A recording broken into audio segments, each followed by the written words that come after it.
Ladies and gentlemen, welcome to another edition of World Talks here on TVP World. I'm your host, Benjamin Lee, and please join me and my guests on this next interview. The European Union is being tested on three critical fronts: internal cohesion, external threats, and strategic readiness. With Article 7 proceedings against Hungary back on the table, questions around democratic accountability remains unresolved. At the same time, China's opaque role in supplying dual-use goods to Russia raises concern about global alignments. And in response, EU has launched its most ambitious defense effort yet, the €150 billion SAFE initiative. Joining us today on TVP World is Daniel Hegedüs, a regional director at Transatlantic Trust Central Europe, an expert on EU governance and strategic affairs. Hello, sir, and welcome to TVP World. Good morning. Thank you for having me. So a lot to dive into here, and let's kick things off with the situation of Article 7 against Hungary, because it's been open for a couple of years with very little movement. What's keeping it alive politically, and what are the chances that it actually advances in any meaningful way now? Yes, I think there are two reasons which are keeping this Article 7 procedure, which is running now since 2018 against Hungary, alive. One is obviously the rapidly ongoing domestic autocratization of Hungarian politics.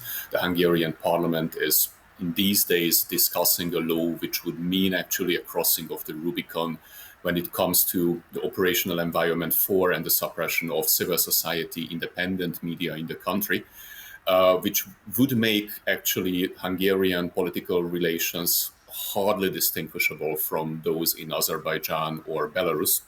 Practically the main difference would be only the lack of physical violence against critical stakeholders or political opposition. So this is one side of the story.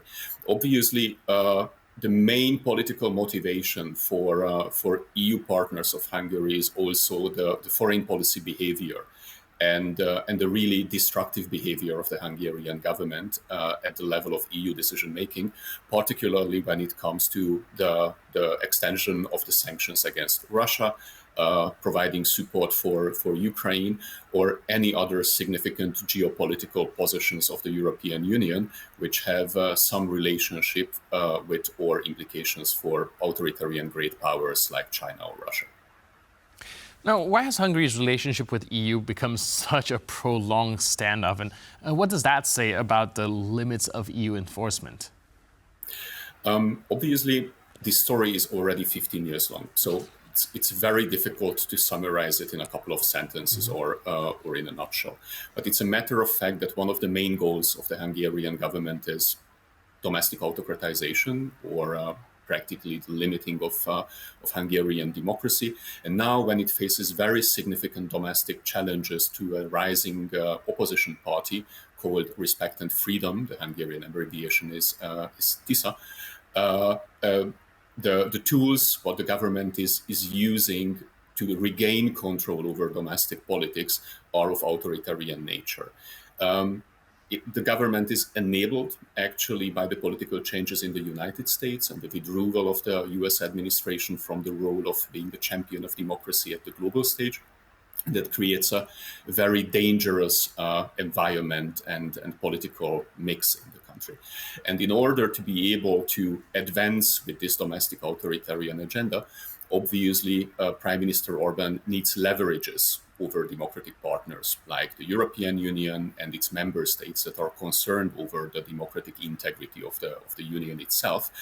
And Budapest's relationship with China and Russia are mainly these tools of leverages what Prime Minister Orban can deploy vis-à-vis Brussels.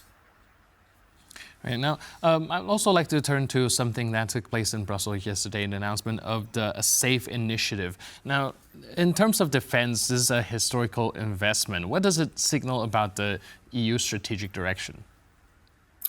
It obviously signals an awakening that has been discussed actually since 2019, or at latest since 2022, both at the level of the European Union and also among European NATO member states, that obviously European countries need to take more responsibility for their own defense vis-à-vis classical military threats on the European continent.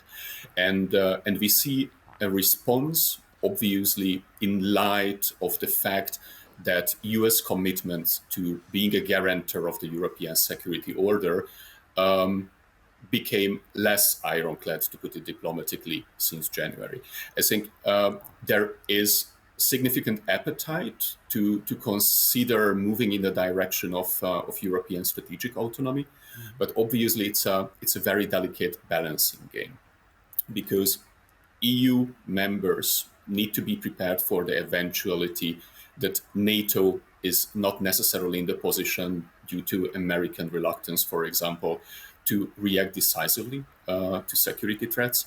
European member states must have the capacities to respond, and this initiative is actually a right step in that direction. While obviously European NATO member states are not interested actually to alienate the United States or make any steps that would actually preempt an American withdrawal or the decreasing of the security commitments, US security commitments on European soil. So I think we see this two-pronged initiative, to put it that way, keeping Donald Trump and the US as long as possible in the role of being a guarantor of European security order, while also being prepared to step in with the appropriate capacities on the European side if it's necessary or unavoidable in the future. Right. Looking into the rules of the SAFE initiative, there's a lot of prioritization in EU-made procurement. Like you said, we're looking at eventually having some sort of autonomy here. How does that change the dynamic for countries like Poland, for example, who already spend very heavily on defense in the first place? Yes. The directions of the procurement actually target on specific capacity areas. May that be airlift, may that be intelligence, may that be electronic warfare.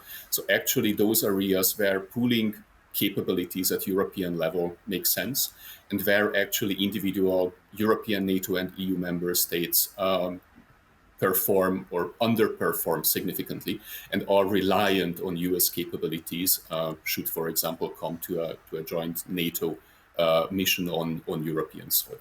And in that regard, I think they cover capabilities that were not necessarily at the forefront of defense development at member states level, for example, also in Poland over the past couple of years, which focused heavily on territorial defense, on the strengthening of heavy ground assets, for example, main battle tanks, self-tracked artillery. And against that background, I would say it creates additional capabilities to existing capabilities on member states level, and it's not necessarily strengthening those traditional areas where member states heavily invested over the past 3 years.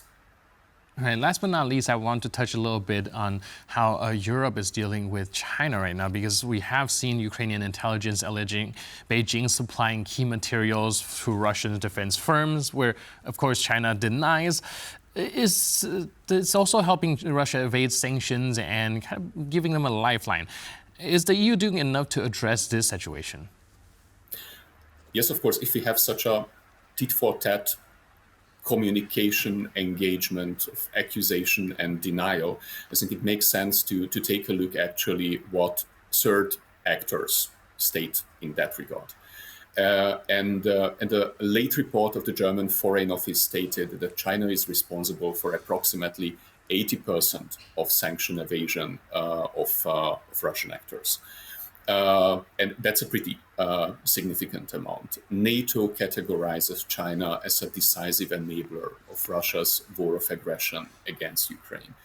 If we take a look how, for example, Russian-Chinese trade figures evolved over the past couple of years, then there was a very significant rise in the mutual trade from a yearly $140 billion in 2022 to almost 250 billion in 2024.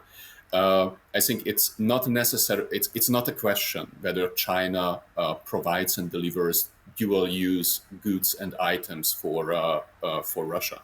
I think, in spite of every Chinese denial, it's a matter of fact.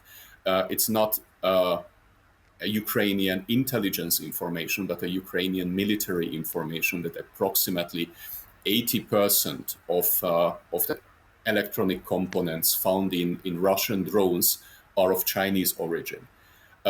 So I think we can state that it's an established matter of fact that China plays a very significant role in Russia's war of aggression. The question whether the European Union does enough to address this situation is obviously of highly political nature. We see very important steps to address Russian sanction evasion, irrespectively which country is actually helping the Kremlin in these activities. For example, through the repeated sanctioning of the Shadow Fleet, which delivers actually sanctioned Russian oil to customers worldwide. But obviously, the European Union is also not interested to alienate China at the global stage, especially when the relationship with the United States also became highly stormy over the past 3 months. So it's obviously also a balancing act from the part of the European Union. And obviously the EU measures first and foremost target Russia and Russian sanction evasion and not necessarily China, which would be potentially a kindly too large bit to digest, I think, from the perspective of European foreign policy. Right. Thank you so much for your input and insight. Really appreciate it. And thanks for being with us on TVP World. Thank you for having me. Cheers. And thank you for tuning into this edition of World Talks. But for more news, update, and commentary, please stay tuned to TVP World.